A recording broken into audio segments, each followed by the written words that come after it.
Sosial şəbəkələrin gündəmindən düşməyən, artıq xroniki bir patologiyaya çevrilən o dəhşətli xəstəxana dəhlizləri bugün Azərbaycan səhiyyəsinin sadəcə təsadüfi bir görüntüsü deyil.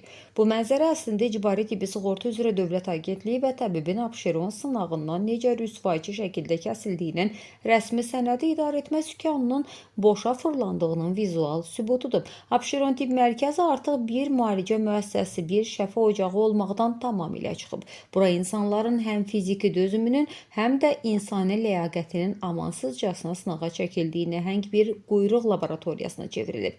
Səhərin alaqaranlığından etibarən qapı ağzında yığılan, havasızlıqdan və əsəb gərginliyindən boğulan kütlə müasir səhiyyənin rəqəmsallaşma, vətəndaş məmnuniyyəti və əlçatan tibb haqqındakı pafoslu çıxışlarının nə qədər boş, mənasız və reallıqdan uzaq olduğunu bütün çılpaqlığı ilə ortaya qoyur. Divara söykənib saatlarla nəfəs dərən qucağında körpəsi ilə çarəsizcə gözləyən analar, ayaq üstə durmağa taqəti olmayan, amma bir sağlamlıq kağızı üçün saatlarla növbəyə məhkum edilən yaşlılar bu sistemin qurbanlarıdır.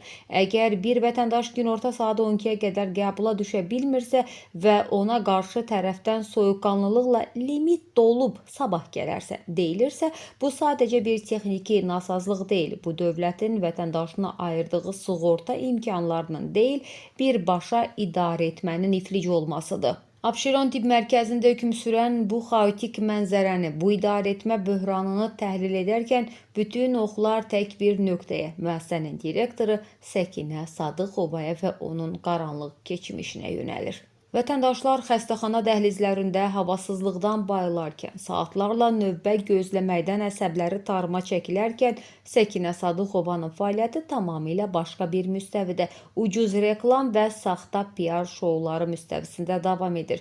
Direktorun sosial şəbəkələrdə tirajlanan görüntüləri heyrət doğurur. Səkinə Sadıqova palatada uzanan yaşlı bir xəstə qadına öz əli ilə manna sıyığı yedizdirir və bu anları xüsusi peşəkarlıqla video çəkdirərək özünü mərhəmətli rəhbər kimi təqdim etməyə çalışır.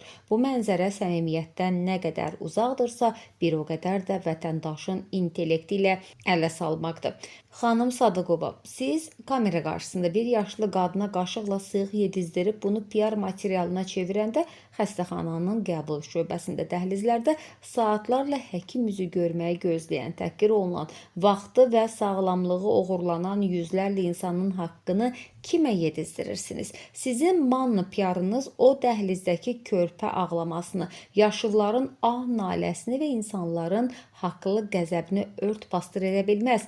Bir rəhbərin vəzifəsi palatada kamera qarşısında sıyıq yedizdirib şou yaratmaq deyil, rəhbərlik etdiyi müəssisədə elə bir sistem qurmaqdır ki, o yaşlı qadın da, digər vətəndaşlar da həkim qəbuluna ləyaqətlə, növbəsiz və əsəbləri pozulmadan daxil ola bilsin.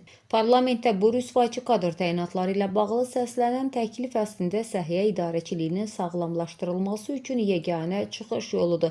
Cinayət Məcəlləsinə təklif olunan düzəlişdə vurğulandığı kimi, dövlət büdcə vəsaitini mənimsəyən vəzifəli şəxs vurduğu ziyan sonradan ödənsə belə bir daha heç vaxt nə dövlət, nə də özəl sektora rəhbər vəzifə tuta bilməməlidir. Çünki Sadıqova nümunəsi açıq şəkildə göstərir ki, mövcud ziyanı ödə və məsuliyyətdən azad ol yanaşması cinayətkarlığı stimullaşdırır və ictimai etimadı kökündən baltalayır. Vətəndaşın hər ay maaşından kəsilən icbari sığorta haqqı onun üçün bir imtiyaz deyil.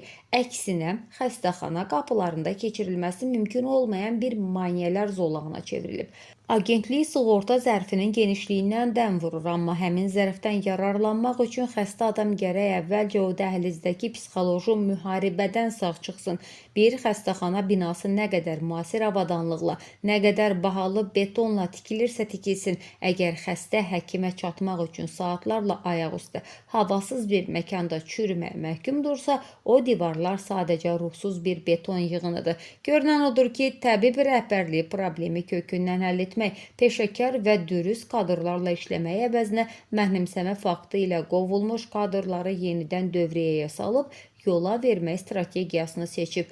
Lakin unudurlar ki, səhiyyə yola veriləcək manna sıyığı ilə PR aparılacaq bir sahə deyil. İnsanların sağlamlıq hüququ Səkinə Sadıqovanın saxta PR videoları ilə xəstəxana növbələrindəki bürokratik rəzalətin arasında boğulmamalıdır. Bu görüntülər və parlament kürsüsündən səslənən faktlar təbibin idarəetmə böhranının vizual sübutu kimi tarixə düşür və bu siqnal artıq fəaliyyətsizlik qeydi deyil, sistemin tamamilə yenidən qurulması üçün son xəbərdarlıqdır deyə No Comment azda yayımlanan məlumatda qeyd olunur.